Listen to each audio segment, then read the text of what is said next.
haravuga ngo Uwiteka Imana irema umuntu mu mukungugu wo hasi.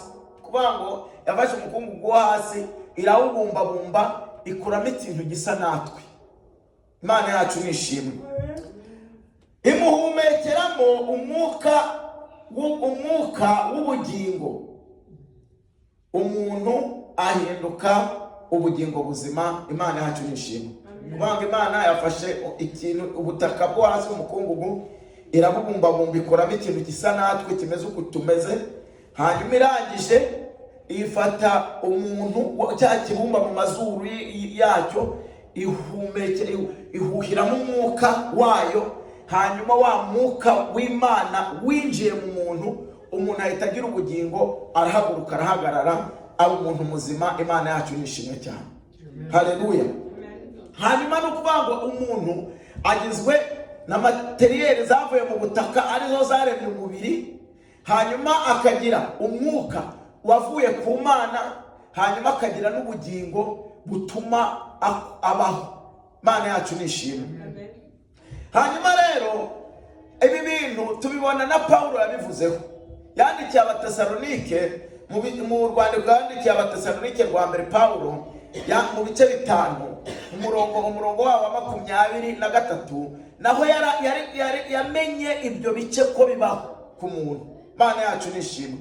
Amenya ko ibyo bice umuntu agira bikwiriye kurindwa, ko byose bifite akamaro kandi byose bikenewe. Imana yacu nishimwe. Arangije mu Batesalonike, mu rwandiko Paulo yandikiye Abatesalonike rwa mbere bice 5 umurongo wa 23, aravuga ngo Imana y'amahoro ibeze rwose, kandi mwebwe ubwanyu n'umwuka wanyu n'ubugingo n'umubiri byose birarindwe, bitazabaho umugayo ubwo umwami wacu Yesu Kristo azaza. Imana yacu nishimwe. Murumva ko mwitangirira Imana irema yafashe umukungugu ibumbamo umubiri, irangije ifata umazuri muri uwo mubiri ihuhiramo umwuka.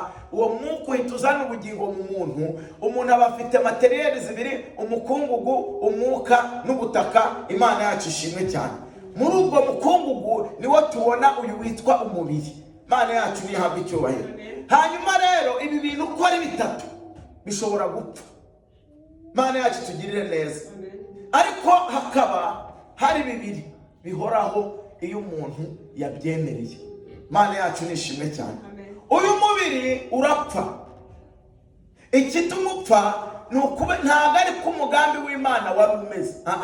Imana yari yaremye umuntu ngo azabeho kandi ubuziraherezo nta kibazo afite, ko yamuremye mu ishusho ryayo kandi mu bushobozi bwo gutwara ibintu byose byo mu isi no kubiyobora. Imana rero ntabwo mu mushinga wayo yari ifite gahunda y'uko umuntu azapfa, ariko yamubwiye ko ikintu gishobora gutuma atazapfa ari ukwirinda. Imana yacu nishimwe cyane. Impamvu Imana yabikoze gutyo, Imana ni Imana ikunda ikintu bita freedom, cyangwa se Imana ikunda ikintu bita demokarasi.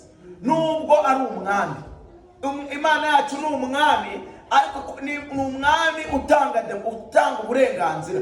Umuntu akishyira akizana, ikereka umuntu ibyo akwiriye gukora n'ibyo adakwiriye gukora. Umuntu akagira gute? Agahitamo. Imana kubera ko mu mushinga yari ifite wo kurema umuntu, yari izi neza ko hazabaho ikibazo. Imana iremera umuntu n'ahantu ho guhungira mu gihe hagize ikibazo. Imana yacu nishimwe. Nuko Imana irema umuntu, ariko iramubwira ngo mu iyi si hajemo ikintu kitameze neza gishobora kukuzanira urupfu, ariko hari amahitamo yawe. Nushaka kubaho uzirinda ibyo ngiye kukubwira. Imana yacu nishimwe. Imana ibwira Adamu, yigeze musobanurira ko Satani yamaze kwinjira mu isi, ariko yaramubwiye yuko akwiye kwirinda. Imana iramubwira ngo nubwo ntakubwiye icyabaye, ariko nagira ngo umenyeshe yuko iyi si hajemo ikintu kitari cyiza, kandi cyaje kuko kitigeze cyishimira kubaho kwawe. None hari amahirwe ngira ngo nguhereze nunyumvire. Imana yacu nishimwe. N'ubugingo. Nukwanga umuntu akozwe n'umubiri wapfuye mu butaka, akaba agizwe n'ubugingo bwavuye mu mwuka w'Imana. Ni ukuvuga ngo ni ibintu bitatu: umubiri, umwuka n'ubugingo. Ni ibintu bitatu. Imana yacu nishimwe. Hanyuma ikintu cyabayeho rero ni iki: Imana imaze kurema umuntu, Satani ntiyabyishimiye. Kandi Satani, mwibuke, yari umumarayika w'Imana yitwa Rusoferi, akaba ari nawe muntu wari ushinzwe kuramya Imana, ushinzwe guhimbaza Imana. Yari umwe mu bamarayika bakomeye cyane. Hanyuma ntiyishimira Imana n'ubutwari hari umuntu, hanyuma afata umwanzuro wo gukora rebellion, yitandukanya n'Imana. Imana rero imaze kurema umuntu, iramubwira ngo ahangaha hinjiye ikintu gishobora kukuzanira urupfu nutaba amaso. Imana yacu nishimwe. Nk'uko ijambo ry'Imana rivuga, nibaza ari muri Matayo, Yesu yaravuze ngo Satani ntazanwa n'ikintu usibye kwica no kurimbura. Imana yacu nitugirire neza. Hanyuma Imana ibwira Adamu iti, rero Adamu, muntu umaze kurema rwose, dore amahirwe ufite ashobora kuzatumuramo, nuko uzirinda kurya kw'iki giti, kuko umunsi wakiriyeho uzagira gute? Uzapfa. Imana imwereka ibyo adakwiriye gukora n'ibyo akwiriye gukora. Imubwira yuko gusa amahitamo ari ayiwe, nahitamo kubaho azirinda icyo giti, nashaka urupfu ubwo ni uko nguko. Imana yacu tugirire neza.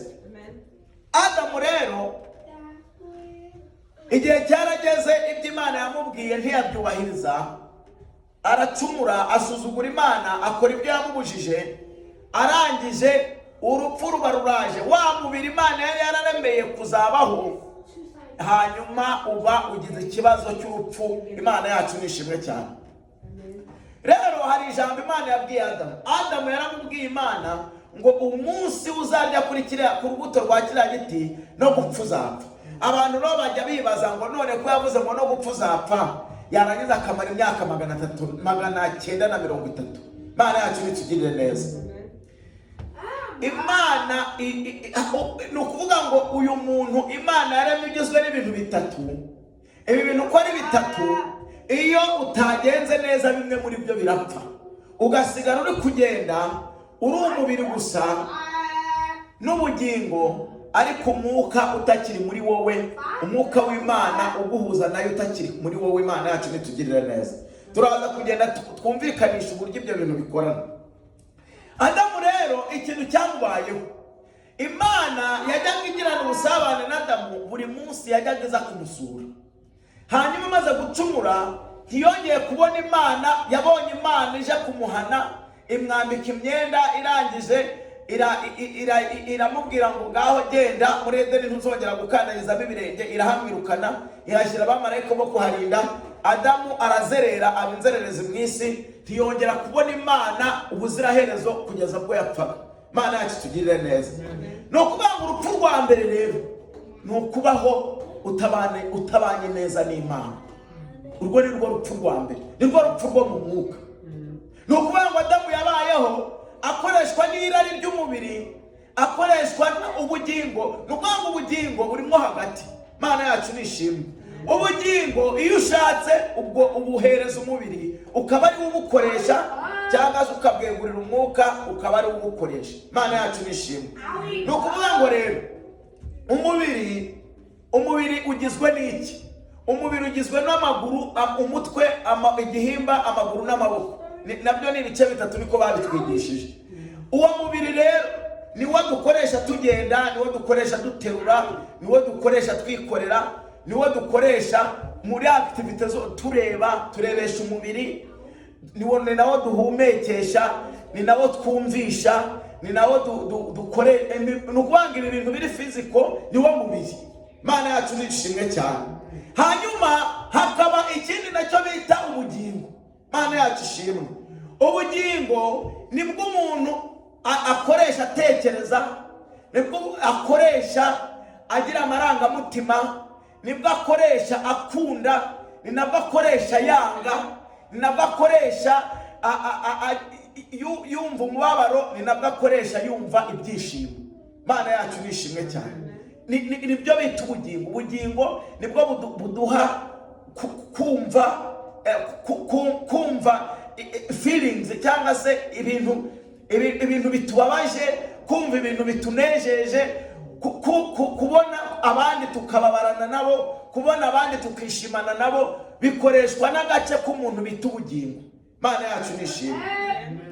Hanyuma umugabo bita Ezekiyeli nawe yaravuze ngo Ezekiyeli bice 18 umurongo waho wa 4 muri Ezekiyeli haravuga ngo dore ubugingo bwa bose n'ubwanjye. Ni Imana ivuga ngo ubugingo bw'umwana ubugingo bw'umwana n'ubwanjye nk'uko ubugingo bwa se nabwo ari ubwanjye.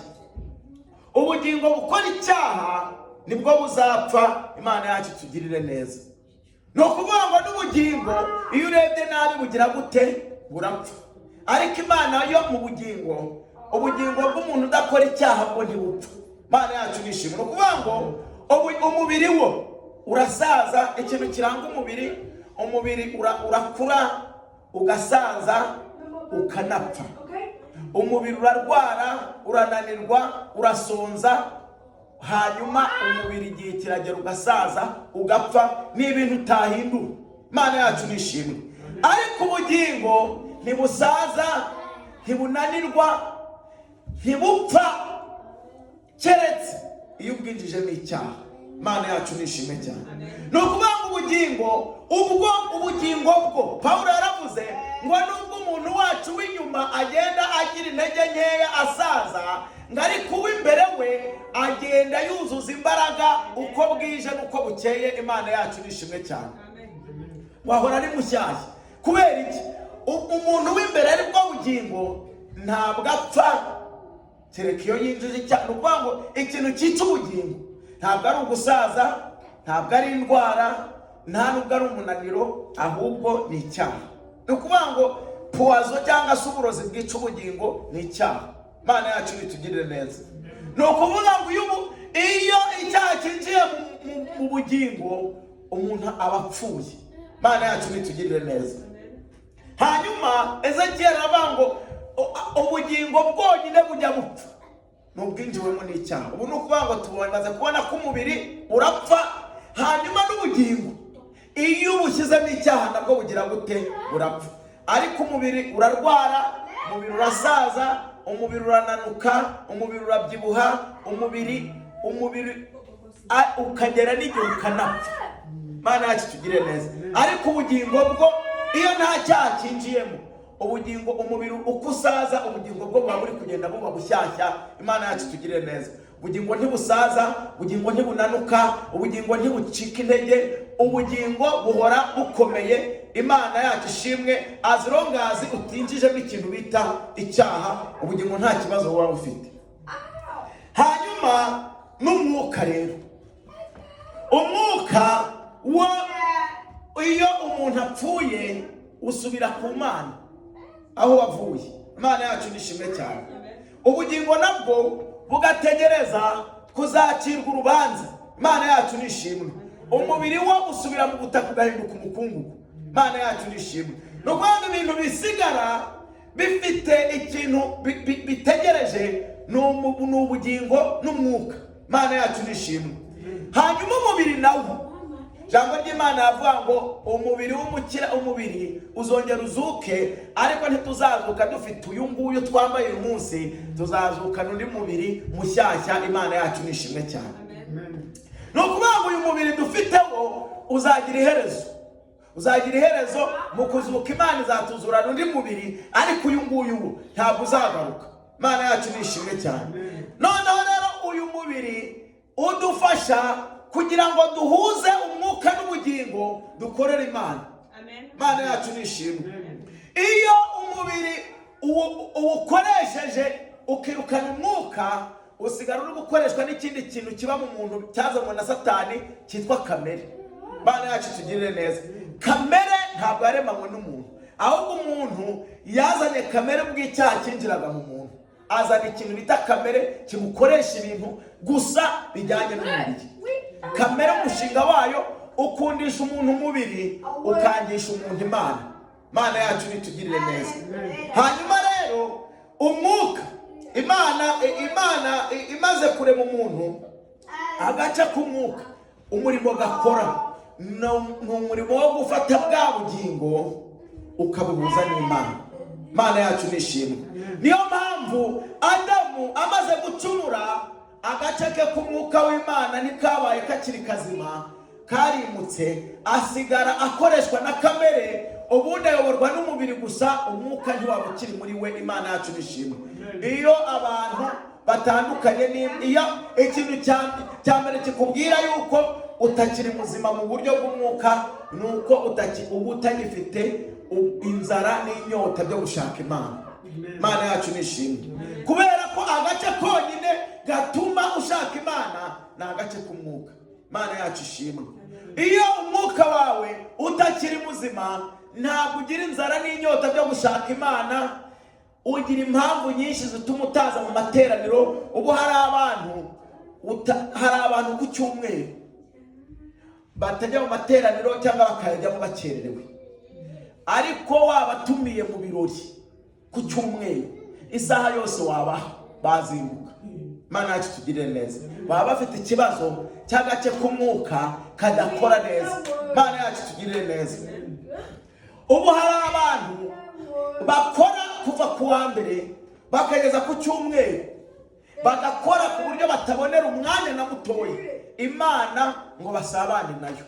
Ikibazo bafite nta kindi, agace k'umwuka karapfuye mu buzima bwabo ntikakiri. Imana yacu tugirire neza. Nagira ngo mbabwire, ibi bintu niko bimeze, ni nako biteye. Ikintu kizakumenyesha yuko agace k'umwuka muri wowe kapfuye, ni ukubera yuko umwuka wawe ubugingo bwawe utakigirana ubusabane n'Imana. Imana yacu tugirire neza. Ni ukuvuga ngo ubugingo bw'umuntu bufite inzara n'inyota yo kugira ubusabane n'Imana. Niyo mpamvu nubwo iyo abantu umwuka atakibayobora, agace k'ubugingo ko kaba kagitekereza ko Imana ibaho. Imana yacu nishimwe. Ni nayo mpamvu umuntu abapagani iyo ibintu bavuga ngo ngo habaye Hamana, ibibazo twahuye nabyo ni Imana yaturokoye. Iyo Mana ntibayisenga, iyo Mana ntibayishima, iyo Mana ntibayubaha, ariko bazi kwiha ihari. Ikintu gituma bamenya ko iyo Mana ihari ni agace k'ubugingo kari muri bo. Imana yacu nishimwe. Ako gace k'ubugingo rero ni nako kazacirirwaho iteka. Imana yacu tugirire neza. Agace k'ubugingo kitandukanije n'umwuka, ntabwo kazabona ubugingo, ntabwo kazakomeza kubaho, ahubwo kazagira igihano. Imana yacu tugirire neza. Igihano rero cy'ubugingo kizaba giturutse yuko wamenye Imana, urayisobanukirwa, ariko witandukanya n'umwuka wayo. Imana yacu tugirire neza. Bituma uyoborwa na kamere. Niyo mpamvu umuntu wese yapfuye, ubugingo bwo bukomeza kubaho. Imana yacu nitugirire neza. Ubugingo bw'umuntu ntibujya bupfa, butegereza igihe cy'urubanza. Imana yacu ishimwe cyane. Ijambo ry'Imana ritubwira ko hazabaho urupfu rwa kabiri, ariko nanone kongera rikatubwira ko habaho kubyara ubwa kangahe? Ubwa kabiri. Ibyo bintu nibyo bibaho kugira ngo umuntu akunde agirane ubusabane n'Imana. Ni ukuvuga ngo umuntu agomba kuvuka ubwa kabiri kugira ngo yirinde kuzapfa ubwa kangahe? Ubwa kabiri. Nkunze kubibabwira, iyo umuntu yanze kuvuka ubwa kabiri aba afite ikindi kintu atazanga, ni ugupfa ubwa kabiri. Gupfa ubwa kabiri nta mahitamo uzaba ufite. Imana yacu ishimwe cyane. Amahitamo ufite gusa nayo kubyara ubwa kabiri. Imana yacu nishimwe. Iyo ubyara ubwa kabiri urokoye ubugingo bwawe urupfu rwa kabiri. Imana yacu tugirire neza. Niyo mpamvu tukiri muri uyu mubiri dukeneye gushaka umwuka w'Imana kugira ngo azabe muri twebwe, hanyuma twemere anatuyobora, kuko ijambo ry'Imana riravuga ngo abayoborwa n'umwuka wera nibo bagize bate? Nibo bana b'Imana bonyine. Imana yacu nishimwe. Ni ukuvuga ngo iyo utayobowe n'umwuka w'Imana uba waratandukanye n'Imana, nta hantu na hamwe uba uhuriye nayo, kubera ko ikiduhuza n'Imana ni kimwe gusa, ni umwuka wayo. Imana yacu nishimwe cyane. Haleluya. Umuntu rero utayoborwa n'umwuka wera, umuntu utayoborwa n'umwuka wera ahita igita giteka ingahova ni kamere. Haleluya. Ikintu gihita gifata umwanzuro wo kuyobora ni umubiri, ikintu bita kamere. Imana yacu nishimwe. Kubera yuko umubiri wo akazi ufite nako gukora ibyo ubugingo bugize gute bubwiye. Imana yacu nishimwe. Iyo rero ubugingo bwafashe umwanzuro wo kwitandukanya n'umwuka, buhita bwambatana n'umubiri, hanyuma ibitekerezo n'ibyifuzo n'imyumvire bikaba byo kunezeza umubiri gusa. Imana ntibiri ifite uruhare mu buzima bwawe. Imana ibiturinde. Ikintu gifite agaciro, gifite umumaro, ni ukwemerera umwuka w'Imana akaza agatura muri wowe. Iyo umwuka w'Imana atatuye muri wowe, ibisigaye byose ukora ibintu umubiri ugutegetse. Hanyuma ushobora kwanga kuvuka ubwa kabiri, ariko urupfu rwo rwa kabiri ntuzahitamo. Imana yacu nitugirire neza. Ni ukuvuga ngo rero ibintu ni bitatu. Ugomba kuba umuntu ufite umubiri, ufite ubugingo, ufite n'umwuka, byose bigize gute ari bizima. Imana yacu nishimwe. Paulo niyo mpamvu yabwiye abatesalonike mu bice 5 nyine twavuze n'umurongo wa 23, arababwira ngo mukwiye gukora iyo bwabaga umubiri wanyu n'ubugingo n'umwuka bikarindwa n'Uwiteka, kugira ngo bitazaba biriho umugayo ubwo umwami wacu Yesu azagira gute azagaruka. Ni ukuvuga ngo ubugingo, umubiri n'umwuka byose bigomba kuba bifite sekirite yo mu Mana. Imana yacu nishimwe. Ibyo byombi uko ari bitatu bikwiye kurindwa, bikwiye kubahirizwa, bikwiye guhabwa icyubahiro. Igihe cyose uriho ugomba gukora iyo bwabaga, ugasengera ibyo bintu uko ari bitatu, kugira ngo birindirwe muri wowe. Imana yacu ihabwe icyubahiro. Haleluya. Nkuko twabivuze, umuntu agizwe n'ibintu bitatu. Umubiri, nkuko tubibona mu itangiriro ibice 2 umurongo wa 7, umubiri wavuye mu mukungugu, akaba afite ikindi kintu cya kabiri, umwuka. Hanyuma uwo mwuka rikaba ari nawo wamuhayishije ubugingo buzima. Imana yacu nishimwe. Ibyo bintu byose twabonye ko bishobora no gupfa mu mubiri, ugasigarana bimwe muri ibyo bintu utabifite. Imana yacu nishimwe. Jambo ry'Imana ryatubwiye ko ubugingo bukora icyaha aribwo buzapfa, ariko riratubwira ngo umubiri uzasaza, ariko abantu bazazukana undi mubiri mushya. Imana yacu nishimwe. Uyu munsi rero nagira ngo turebe uburyo umwuka, umubiri n'ubugingo bigomba gukorana. Imana yacu ishimwe. Kubera ko umubiri ari umunyantege nkeya, umubiri ukabusonza, umubiri ukabusaza, umubiri ukaburwara, uzanapfa. Imana yacu nitugirire neza. Ariko ubugingo ntibusonza, ntibusaza, ntibunanirwa, nta nubwo bunapfa. Ariko hari ikintu kimwe twabonye Ezekiyeli yavumbuye. Ezekiyeli yaravumbuye asanga ubugingo bwo bukora icyaha buzagira gute? Uzapfa. Ariko ubugingo nibutinzirwamo n'icyaha, nta gahunda yo gupfa bufite. Imana yacu nishimwe cyane.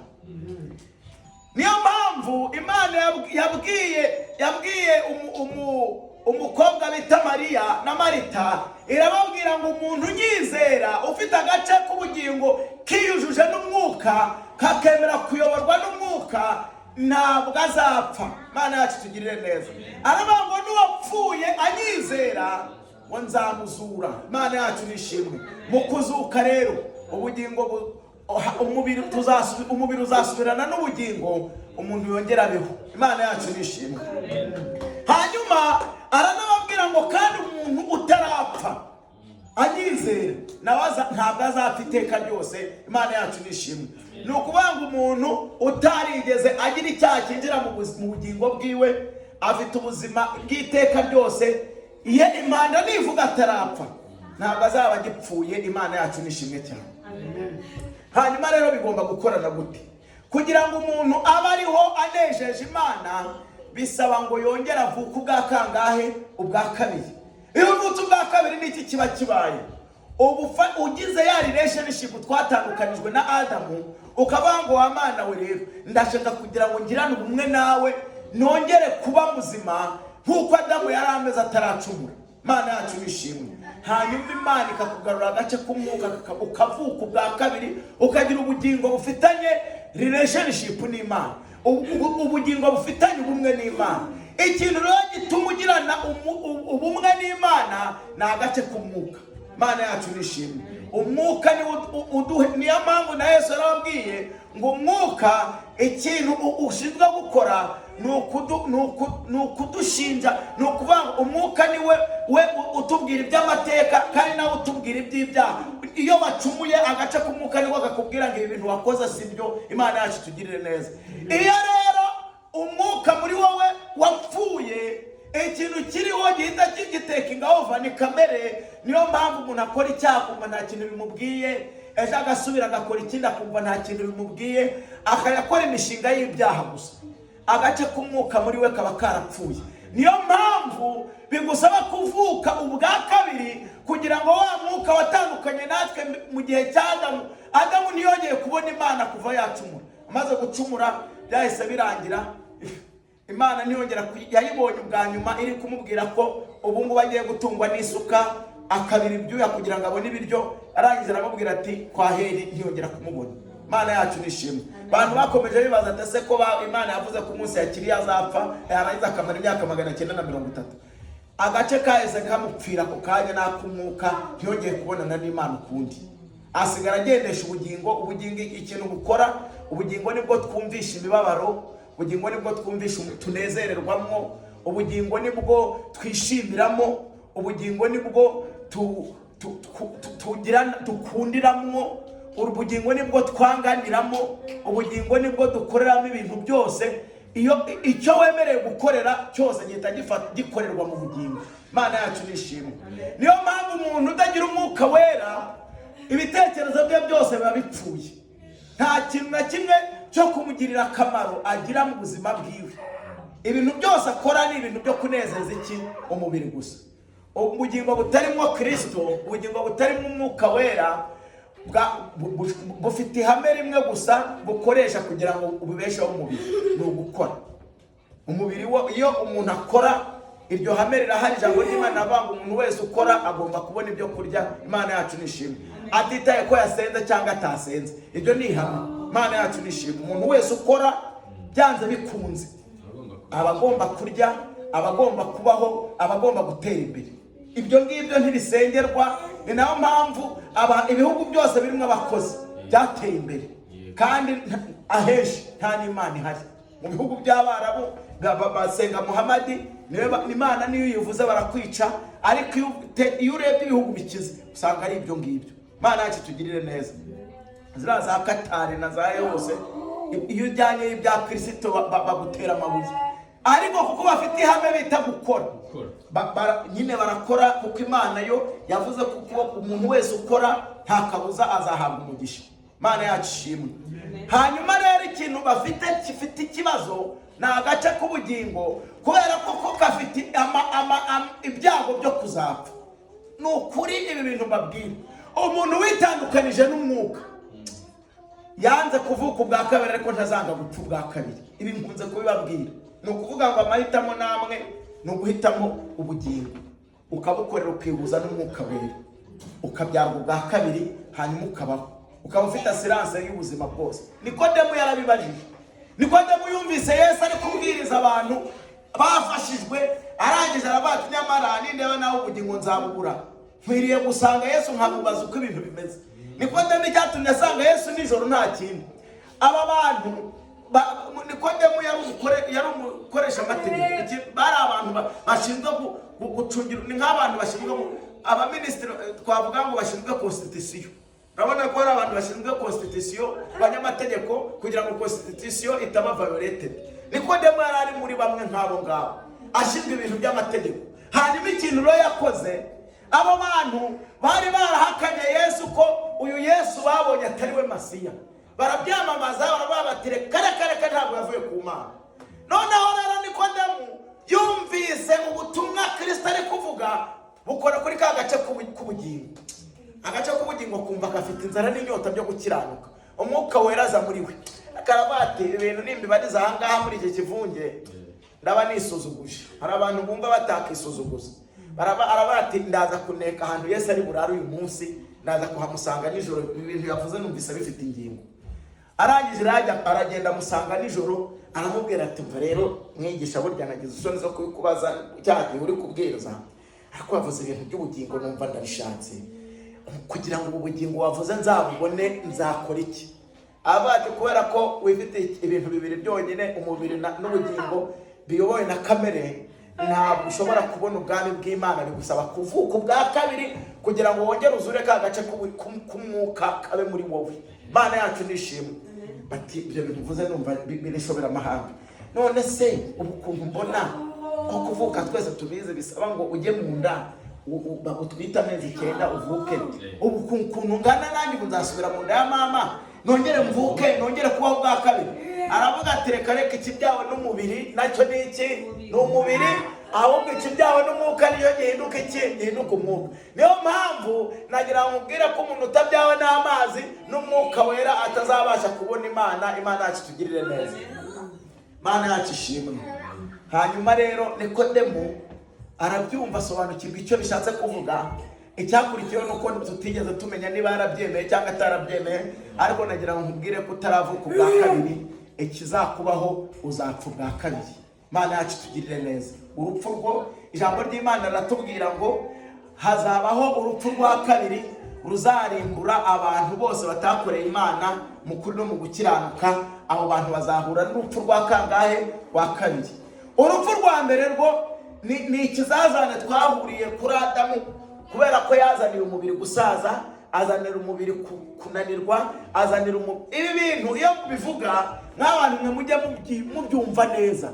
Nta mushinga Imana yari ifiteho kugira ngo dupfe, nubwo yari izi ko bizabaho. Niyo mpamvu yashyizeho gahunda ya Yesu kugira ngo hazabeho kuvuka ubwa kabiri. Imana yacu nishimwe. Kubera ko ubwa mbere byari byamaze gupfa, Satani yarabizambije.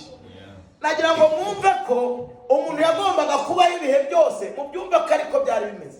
Uyu munsi uwakubwira ko Adamu yamaze imyaka 990, ntabwo wabyumva. Wahita wibaza batese amaze kugira imyaka 90 byagenze gute?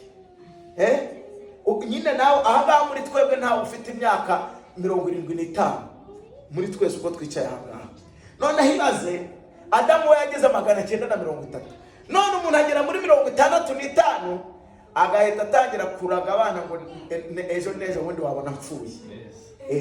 Nyine ugahita utangira kwegeranya abana ukajya ubabwira ati bana banjye kandi yo nta nubwo ari kimwe cy'icumi cy'imyaka ya Adamu. Reka nta nubwo ari kimwe cy'icumi. Kandi Adamu yari agifite imbaraga. Adamu yari akiri umujene mu myaka 900.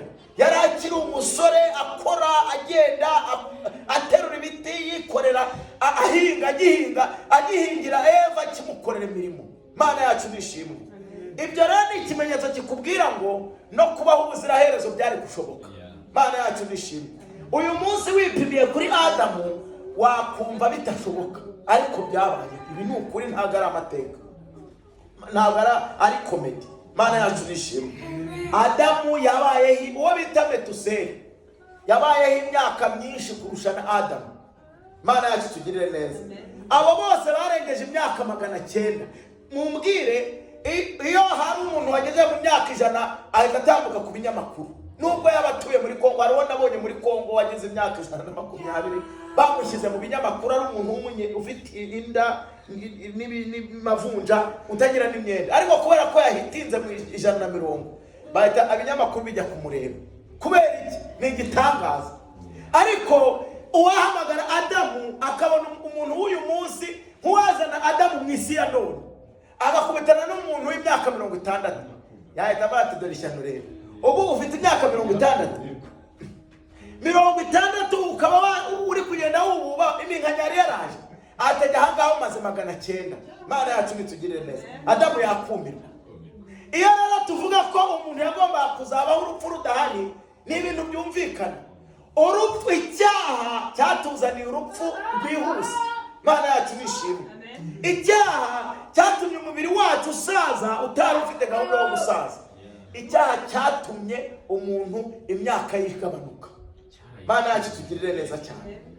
Rero ibi bintu mujye mubyumva. ubu wazana Adamu hano yakumirwa arebye abantu bari kugenda baterwa bafite utubando, yakumirwa avuga ati njyewe mfite imyaka nk'iyi nari umujeni. Mana yacu nishimwe, ngifite imyaka nk'iyo yawe nari umujeni, nari ntaranumva ko hari kantu karimo, nari nyumva ndi umujeni. Ngera no mu myaka 500 ngiye guhiga nikorera n'ibiti nterura n'amabuye. Mu myaka yanjye 800 nari nkiri umujeni nterura ibintu byose ndakubita hasi. Mana yacu nishimwe. Ariko tugera muri 40 ahantu hasimbukaga ukabuta cyasimbuka, ahantu murira ukabuta kihurira, imyaka 40 gusa. Mana yacu tugirire neza. Abenshi muri bari abatubanjirije bajyaga babyara, bamwe batangiraga kubyara bafite imyaka 100, bandi bafite imyaka 90. nibwo yabaga bati nanjye reka nzenge gushaka umugore. Mana yacu tugirire neza. Ariko kubera agace k'umwuka kabaye karigijweyo kure, umuntu gusaza byahise byihuta. Mana yacu tugirire neza. Niyo mpamvu dukeneye umwuka. Dukeneye umwuka kugira ngo ayobore ubugingo bwacu. Iyo twanze umwuka akatuyobora, umwuka arigendera, ariko umubiri ugasigara uyoborwa na kamere, ukaba witeguye kuzapfa. Imana yacu tugirire neza. Ariko iyo twemereye umwuka akatuyobora, nibwo duhinduka abana b'Imana. Rero nagira ngo mbabwire ikintu kimwe. Uzamenya gute ko ubugingo bwawe ari buzima? Niki kintu kizakumenyesha ko ubugingo bwawe ari buzima? Nta kindi kintu gituma ubugingo buba buzima kereka iyo umwuka aburimo. Mana yacu nishimwe. Uzamenya gute rero ko umwuka ari muri ubwo bugingo? Kubera ko gace k'umwuka nta kindi kintu gashyizwe gukora ari ako guhuza umuntu n'Imana. Ubwo ikintu umwuka akora, azana ikintu bita inzara n'inyota byo kugira gute, byo gukiranuka mu bugingo bwawe. Hanyuma ukumva akagutera inyota n'inzara byo kugirana ubusabane n'Imana. Mana yacu nishimwe. Iyo utagira ubusabane n'Imana ni ikimenyetso cy'uko ubugingo umwuka agace k'umwuka kawe katakiriho. Imana yacu tugirire neza. Iyo utakinezererwa no kumva ijambo ry'Imana, ariko ukashimishwa no kumva amakuru yabyacitse, ni ikimenyetso rwose cy'uko ufite risike y'uko umwuka atagikorera muri wowe. Mana yacu tugirire neza. Nagira ngo mbabwire, ubundi hari ikintu bita amavuta. Amavuta bari abakobwa 10 bose, reka iryo nze kurire ndetse tuzarivugaho ikindi gihe. Ariko nagira ngo mbabwire ko buriya ikintu gituma ugira akantu kakuzana mu rusengero na utuvuta. Umwuka w'Imana ugeranwa n'amavuta. Haba hari umwuka w'Imana utari muri wowe, waramwirukanye, ariko akaba aho umwuka ntajya kure. Impamvu umwuka atajya kure neza nuko umwuka wera ari uzagucira urubanza, niwe mushinjacyaha. Umwuka wera niwe mushinjacyaha. Umwuka wera azahagarara imbere ya Yesu avuga ngo dore ukuntu bimeze. Korode yari yarananiye cyangwa Korode yarashobotse. Mana yacu nishimwe. Niyo mpamvu umwuka wera abana nawe ahantu hose, nta hantu wamucikira. Mana yacu nishimwe. Iyo rero wirukanye umwuka wera mu buzima bwawe, ntabwo abura kukwibutsa yuko ibintu ukoze bitari byo. Niyo mpamvu ugira akantu bita ngo umutimanama. Umutimanama nta kindi ni umwuka wera. Ukubwira ati nyamara wa muntu we dore urasambanye kandi bitari ngombwa. Nyamara wa muntu we dore uribye kandi ibintu Imana ntibwera. Kandi wa muntu we dore upanga imigambi yo kuroga kandi bisibyo. Wa muntu we dore ufite ibintu by'inzangano kandi ibintu sibyo. Ukajya uhora wanga kumwuka kuyobora kubera ko kamere yageze gute, yakunesheje, yirukanye umwuka, hanyuma usigara ukoreshwa na kamere. Rero niyo mpamvu Ezekiel yavuze ngo ubugingo bukora icyaha buzagira gute, nibwo buzapfa. Imana yacu tugirire neza. Ariko Yesu arangije aravuga ngo umuntu nyizera nubwo yaba yarapfuye, ngewe nzagira gute, nzamuzura, ntabwo azongera gupfa ukundi. Mana yacu nishimwe. Arangije aranavuga ngo kandi unyizera kiri utarapfa nawe ntabwo azapfa iteka ryose. Imana yacu nishimwe cyane. Ariko Ezekiel aravuga ngo ariko mushyiraho akantu kandi mwibuke ko ubugingo bukora icyaha buzagira gute, buzapfa. Imana yacu biturinde cyane. Ni ukuvuga ngo rero ikintu kirukana umwuka wera mu buzima bw'umuntu ni iki? Ni icyaha. Imana yacu nishimwe. Ikintu cyabaye kuri Adamu, icyaha kimaze kujya mu buzima bwe, umwuka wera yahise asohoka agira gute? Arigendera. Umwuka ntashobora guturana n'icyaha. Imana yacu tugirire neza. Iyo wakoze icyaha umwuka wera arigendera, ugasigarana n'umubiri n'ubugingo ariko bufite risike yo kugira gute? Yo gupfa. Imana yacu tugirire neza. Niyo mpamvu Pawulo yavuze rero mu bice by'Abatesalonike 5 aravuga ngo Imana y'amahoro ibeze rwose kandi mwebwe ubwanyu n'umwuka wanyu n'ubugingo n'umubiri byose birindwe, bitazabaho umugayo ubwo umwami wacu Yesu Kristo azaza. Ibyo byose niho bizasobanuka. Imana yacu nishimwe cyane. Uyu munsi ubutumwa bwiza turabuvuga, abantu bakumva ni amakuru nka ya radiyo, kumva ni ibintu bitambutse bidafite ikintu bizakora. Ariko umuntu wese azamenya ko ibintu byakoraga ubwo Yesu azagira gute? Wese azaza.